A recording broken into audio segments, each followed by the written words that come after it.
Hello friends, it's me, and today let's watch Game Theory. Was I wrong about Secrets of the Mimic from the Game Theorist? Together, let's go. Let's start. Thank you.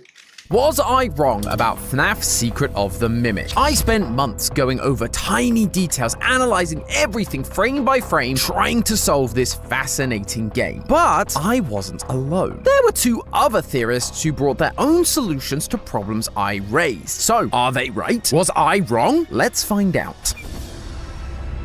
Let's start. Hello Internet! Welcome to Game Theory, the show that knows solving the FNAF lore is a team sport. It's Hello Internet, welcome to Game Theory. Hello. Let's start. been a couple of months now since we finished our Secret of the Mimic extravaganza, where we left off on a, let's call it, divisive branching path. I did my best to present a couple of options as to why we were seeing so many similarities between the characters of David Murray, David Afton, and Gregory, from their looks to their families, even the beats of their own stories. One option was that the M2 Mimic takes on the role of David Murray. Afton adopts him as his son, becoming David Afton, and then when he breaks M1, the AI that assumed the identity of David's mother Fiona, decides to put him back together, creating Gregbot. Or there was the option that the first 7 games in the franchise weren't just in-universe games, but completely fictional, taking elements of David Murray's story and transforming it into a narrative about the Fazbear founder and his family in order to remove the Murrays from the picture. Like I said, So case and points, I'm quite curious, what do you think is the answer to it? Is it evil or angelic? Is it the good or the bad? Or maybe you have a third answer? Comment down below. Thank you so much.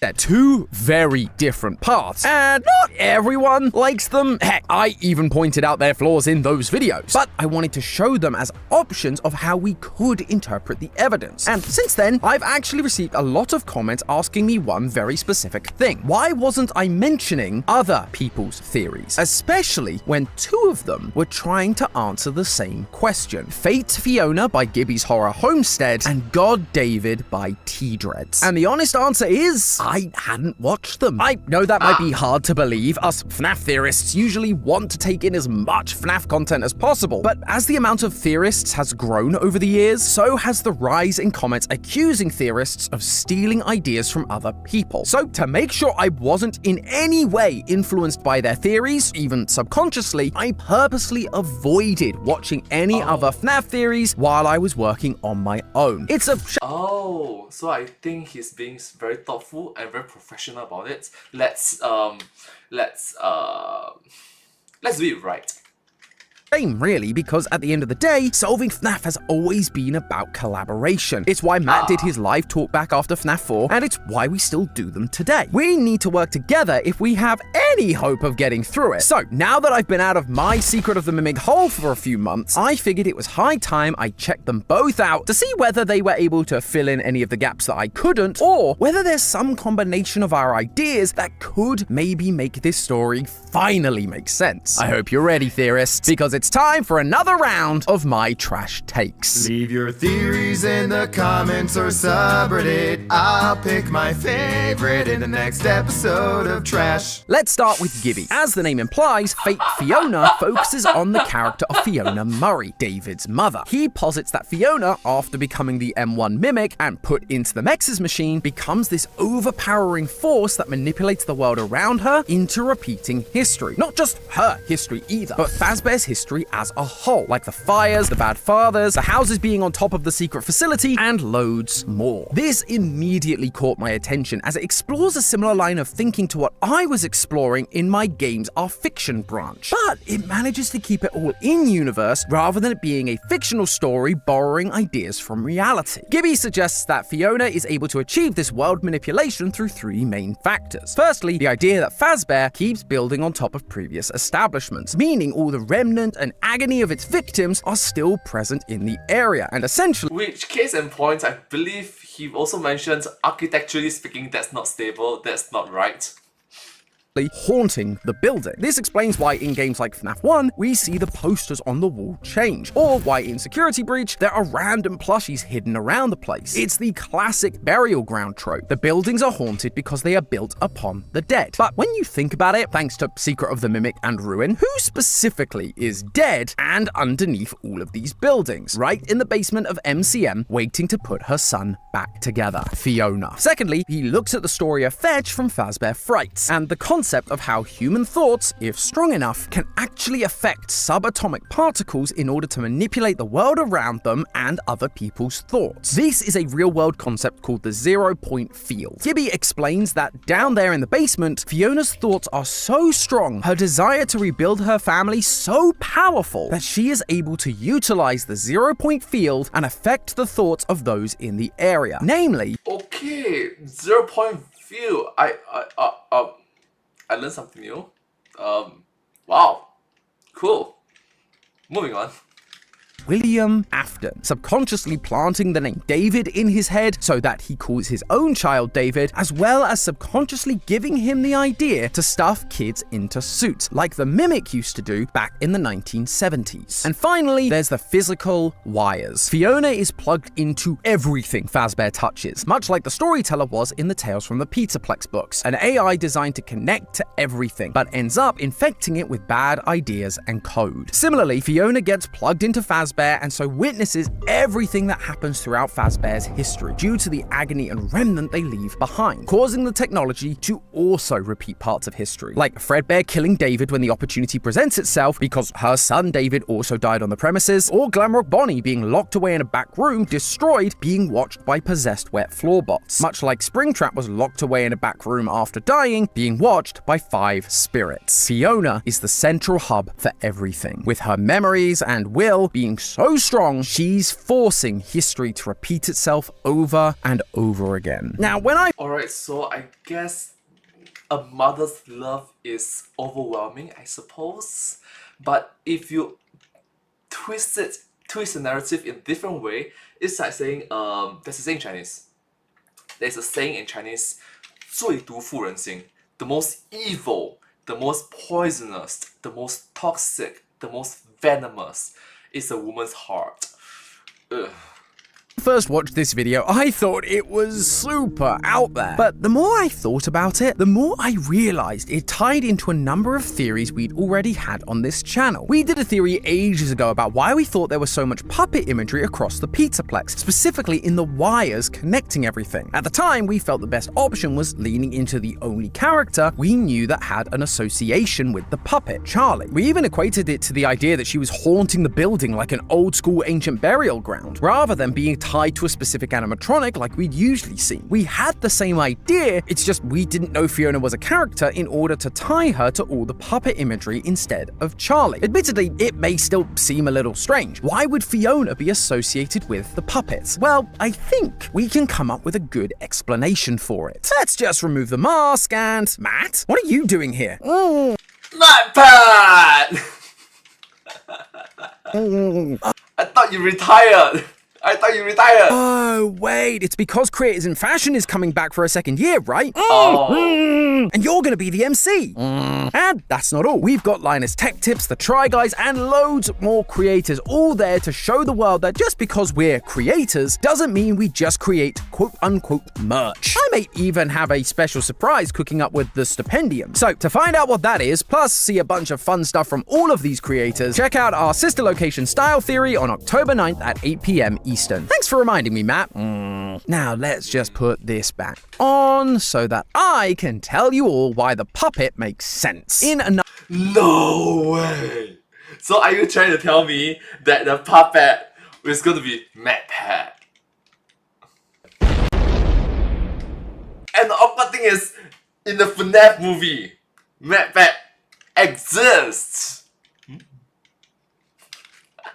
Another one of our mimic theories, I suggested that M1 Fiona's memories are becoming muddied thanks to the amount of data she's received from the original games while being used to make Help Wanted. But while I focused solely on what she'd have learnt from Afton in order to make her glitch trap, there are other characters in those games she'd have learnt about and possibly even adopted as part of this new messy persona. Characters like Charlie. I specifically called out that she seems to be adopting traits from characters that she identifies with. Afton is a man that wants to put his family back together no matter the cost, for example. But Fiona and the puppet share a couple of close connections too. They're both protectors of children, they both fail at their duty and the child dies on their watch. Fiona is also a puppeteer, so again, she has an association with puppets. And these similarities all add to M1 Fiona being a confused mess. She can't tell what is her and what is someone else. Is it Glitchtrap? Is it Charlie? Is it David? But that could be why we see all these things connecting the Pizzaplex giving off puppet vibes, even though it's supposed to be Fiona and not Charlie. On the flip side, if you subscribe to Gibby's theory wholesale, it wouldn't just be data, but all the agony and remnant and memories of all the victims who died on this one piece of Fazbear land entering Fiona's system, meaning Charlie's memories are now part of Fiona too. But that also brings up the part of the theory that is possibly one of the biggest debates coming out of Secret of the Mimic. Is there possession, or is it just AI? For this theory to work, it requires you to be of the belief that the M1 Mimic program didn't just become Fiona through being an AI, but through possession, using the classic old school FNAF tools of things like Remnant and Agony. Two of the reasons I've seen for M1 being possessed are that she learned to be Fiona after Fiona had died, and that Edwin uses the frequency 4625 on one of the audio logs and hears the voice of Fiona after her death. This frequency is actually associated with a ghost radio frequency in the real world, known as the buzzer. As the name implies, it simply broadcasts a static buzz across the airwaves, but occasionally you can hear words, sometimes even voices in the background. But the key thing is, no one claims to be running it, leading some to believe it's ghosts speaking from beyond the grave. However, upon looking into it more, it seems that this radio frequency is something more to do with Russian intelligence, with two other radio stations, the Pip and the Squeaky Wheel, also transmitting a similar signature sound, occasionally interrupted by coded Russian voice messages. It's real messages being sent by real people, not ghosts, which means that if Steelwool is invoking the iconography of frequency 4625, they're telling us, while it may appear to be something paranormal, it's actually a real person, or at least thing, that's sending the message. John FNAF has a great theory about how it's actually the mycelium men who have recorded Fiona trying to help Edwin, because the AI Edwin made in all of his inventions was designed to know what you want better than you do. Which also explains how M1 learns to be Fiona. It's not from Fiona herself, but from the recordings of her through the mycelium men, which is why she acts.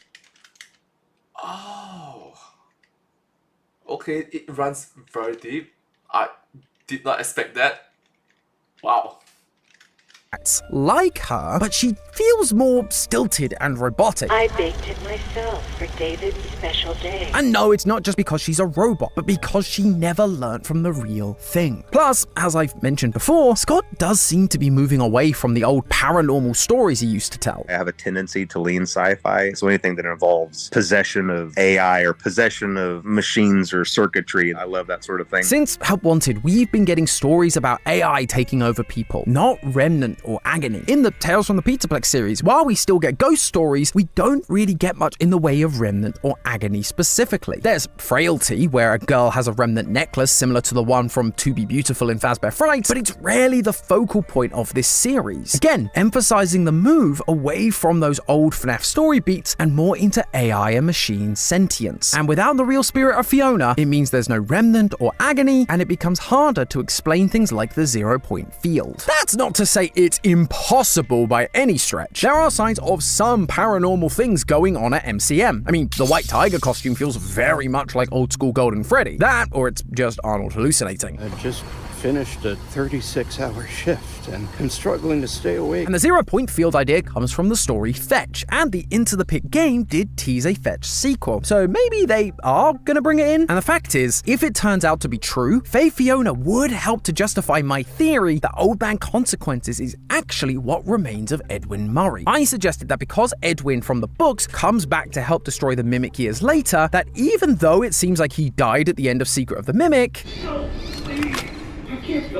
in reality, he didn't fully die, because no one ever dies in this series. I suggested that the king in Princess Quest, known as Old... Okay, to be fair, one of the most catchy lines in FNAF Five Nights at Freddy's is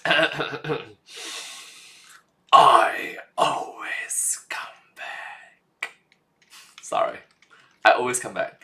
Man Consequences in the game files was like Edwin's digital signature, a safety protocol inside the Mimic's programming designed as a failsafe to stop the monster he'd created. Fate Fiona also ties into this theory, just in a more classic FNAF way. Rather than Edwin leaving behind a digital signature, it's literally his agony and spirit that, like everything else, ended up inside Fiona's systems, which then plugged into all the arcade cabinets in the Pizzaplex, which then allowed him to appear in games like Princess Quest and even FNAF World. So while I'm not entirely sure about the method this theory is based on, I do have to say it helps explain a lot of our past theories, as well as a dozen other theories from across the internet. I also understand that it would be nice to have things like Remnant and Agony still feel like they're important today and not just a forgotten story device. But at the very least, Gibby and I can agree that one way or another, Fiona is definitely the one running the show here. But that's just one of the branching paths, and if you're enjoying this kind of branching path theory review thing that we're doing here, you should absolutely consider subscribing. Maybe you can hit the button before Fiona sets the Mimic on you. Probably got about 5, 4, 3, 2, 1. Nice work. Huh, it didn't shut her down though. Ah! Whew! Anyway, the second and probably most... Thank you so much. Remember to subscribe. Thank you. Subscribe. requested theory for me to look at is called God David by T-Dreads. The reason this one came as so requested is because it actually has a lot of similarities to the other branching paths I presented. The reason David Murray, David Afton, and Gregory have so many similarities can't be coincidence. They must be the same person. However, rather than it being a bunch of robot kids, T-Dreads takes a slightly different approach. He focuses a lot on Gregory, pointing out a lot of the same similarities I did. Similar appearance, both being called Broken, sitting on a hill with their robotic protector, but the one extra piece he points out is the therapy CDs from Security Breach. These recordings are from therapy sessions with two different patients. One is Vanessa, with her being named in the tapes, and one is a mysterious unnamed patient, who we all came to call Patient 46. We theorized early on in the life of Security Breach that Patient 46 was in fact Gregory. This was later seemingly confirmed thanks to the story GGY, where we see a kid called Greg killing off these counselors when they got too close to the truth. The truth that Gregory wasn't really himself anymore, but being controlled by someone else. T-Dreads points out that multiple therapists call him out for making up stories, that he's lying about his past, almost like an AI reading from a script. The way you told the story is more like you were reading something from a book. But rather than it being because Gregory is a robot, it's because he's possessed by a version of M2's programming, a version of David Murray. He points specifically to the Balloon World arcade cabinet in Gregory's hidey hole, the one which, as you play, begins to glitch out and become corrupted, ending with the words "good night," as if Gregory is going to sleep and allowing M2 to take control. That's why when the therapists say lines like, "You had great parents,"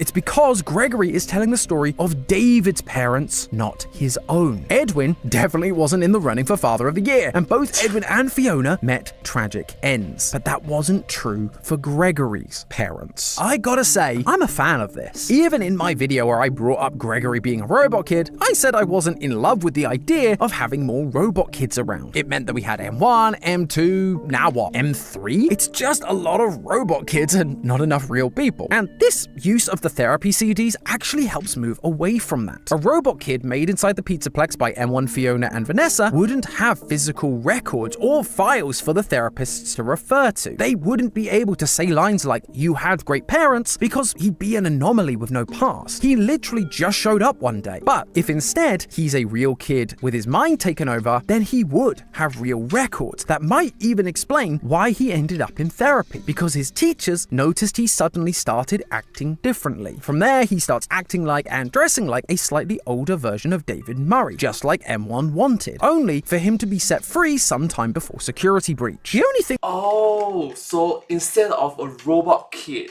it's a human kid but possessed by ghosts, I guess. Okay, I don't know what I don't know, but I don't think that a human kid is able to be possessed by artificial intelligence, right? At least not in the timeline in the games, right? I would question about this idea is the specifics of exactly what is possessing Gregory. T-Dreads presents it as a version of the Mimic program that contains David's memories, which would seem to imply M2. He uses Balloon World's glitched sun as evidence for this. The character looks a lot like Eclipse, which is a character that represents the collaboration between Fiona, Sun, and Edwin's Moon. And so that shows us that David, or M2, is taking over Gregory's mind. But just like in my previous theories, there are a few ways you could interpret this, and mine would be slightly different in this case. So far, there's been one AI that clearly has the ability to take over people's minds. Glitchtrap. We saw it with Jeremy, who sadly sliced his face off, and with Vanessa, who mentions that in the therapy tapes there's part of her that is locked away. In many of our previous theories, we've connected Glitchtrap back to the M1 Fiona program, who, after being used to make games like Help Wanted, became muddled and confused as to what her true identity was. M1 Fiona is also represented by Sun, as we see in both the parachute ending of Secret of the Mimic and during Moon.exe. So when we see the sun glitched out in Balloon World, it's possible it's not showing us Eclipse, but simply a glitched out sun. It's sun that itself has been corrupted by the memory and influence of Afton, becoming a glitched trap for Gregory. So Yep, glitch trap. He always come back, I guess.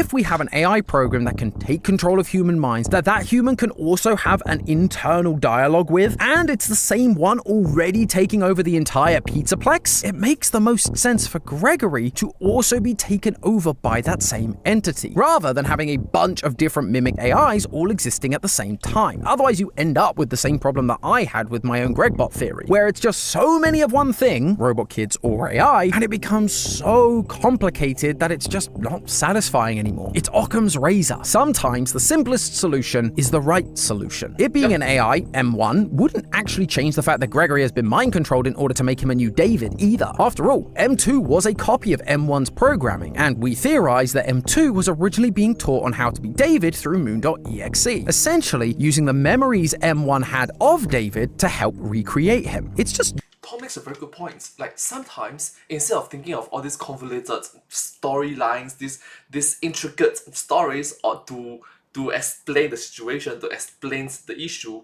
to explain the cause, the thing, Occam's razor, the easiest answer is most likely the correct one.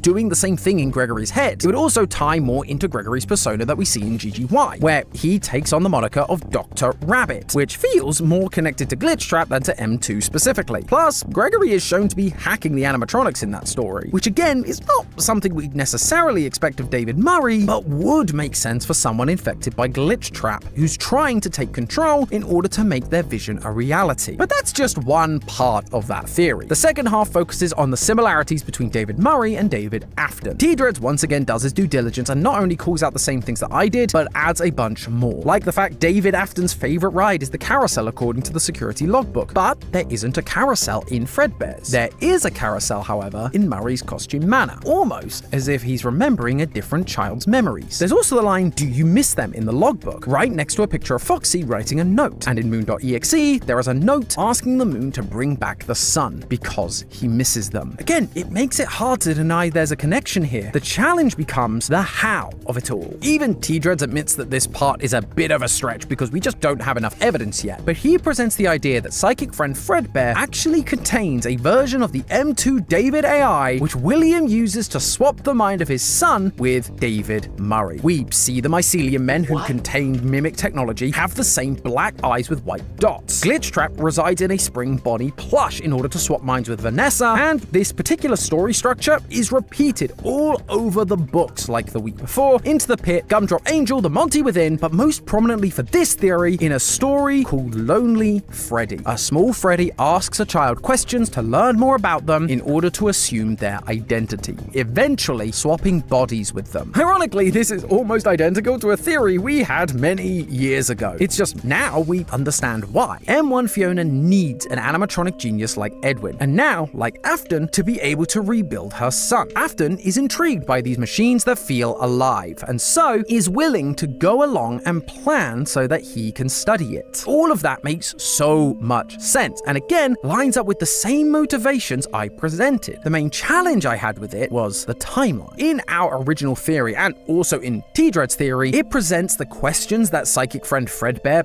/ the Lonely Freddy is asking are so it can learn stuff about David in order to steal his body and become David Murray once again. Except by the time we see him in the FNAF 4 minigames, he's already exhibiting signs that he is David Murray. He's wearing the same clothes, carrying the plushie around, he's scared of Foxy, has the same name. I suppose you could argue that these things are just things William conditioned him to do in order to make him susceptible to the mind transfer. But then, when does he take over? Is it after he gets bit, when he says, "I'll put you back together"? But then what happens to him after that? Why does he disappear from the story? And if it's before that moment, then it means Fredbear wouldn't have any need to ask those questions or be the M2 AI because he's already taken over David Afton's mind. Now, all of that being said, I do recognize that there's definitely evidence for the crying child being more like a human child than a robot one like I presented originally. After all, the key evidence that T-Dreads refers to, the security logbook, has two spirits talking to one another, the vengeful spirit Cassidy and the spirit of David. If the Fredbear plush was the M2 David Murray program, then David Afton's spirit would be present and able to attach itself to Fredbear in order to take control and then talk to Cassidy. Plus, in the logbook, we see David struggling with his memories, hence all the questions about favorite toys, rides, and even his name. Cassidy is trying to help him remember, maybe because his own memories have been suppressed for so long by M2, much like with Gregory and the therapy CDs, although we don't ever get the last name from that spirit. So I suppose there is a chance that this is really David Murray's spirit, trying to remember itself after years of wandering, kind of like we see happen to Jake in the Stitch Wraith stories. I mean, Cassidy is calling out that his favorite ride is the carousel, which, as T-Dreads points out, the crying child, David, wouldn't have ever witnessed. But we know that David Murray did. And all of this can be happening while M2 is walking around dressed like David Murray. Now under... Okay, look.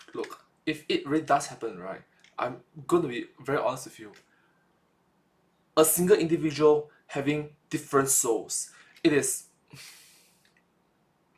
Unless they live in peace and harmony, and unless they can share the time properly, it's going to, historically speaking, be messy. Unfortunately. Sorry. The watchful eye of William Afton. And see, this is why I did the branching paths in that original theory to begin with, because it's important to explore all of the options. And I'm so glad to see other theorists exploring alternative ideas from the same evidence, while bringing up new points that agree, but also counter my own. Every theory... But look at bright sides. Just because one single individual have separate different personalities, different souls, different possessions, or different AI involved, or different robots involved, one individual branch out into several different individuals, doesn't mean that it can be done in reverse. Granted, over time lah, it's not like instantaneously just it takes time. It may work. Like there are two souls in one single individual. As time passes, these two souls slowly merge to become one single individual. They share a similar past and yet a different past at the same time. It has its strengths and weaknesses. But just because we don't like one part of the theory doesn't mean we have to throw the animatronic baby out with the bathwater. I love the as the saying goes, when there's life, there's hope. Life goes on. evidence surrounding Gregory's possession by the Mimic. We may differ on the specifics, but it solves one of the big problems I had with the Gregbot theory. Even if I don't believe that M1 is physically possessed by Fiona, it doesn't mean that I can't use parts of that theory to fill the gaps that I had with characters like Old Man Consequences or the Puppets. And I hope that both Gibby and T-Dreads are able to take some of the additions or counters that I've made and run with them to help develop their theories even further. The point— I agree with Tom. The thing is, there's sometimes in life, even though there might be one or two difference that we have, you need to recognize that we share more similarities than difference. Maybe I was wrong in this, maybe you were wrong in this. Let's admit it and let's agree that, yeah, this is wrong, this is incorrect, these are different. But we also need to recognize that we have more similarities among each other than differences. is by exploring all of the options, we can get a better sense of what's really going on. So let me know in the comments what you think. Do you think the answer is one of these alternative branching paths? Or do you think it's some combination of them? All I ask is that you remember to be kind and patient with one another. Because at the end of the day, it's all just a theory. A game theory! Thanks for watching. World premiere on Game Theory. So Crying Child's name has been found. But hey, that's just a theory. A game theory! Thanks for watching. Thank you so much for this video from the game theorists. Thank you. I think you guys did a great job, and I look forward to the next video as well. I hope to see you in my next video. Subscribe. Thank you.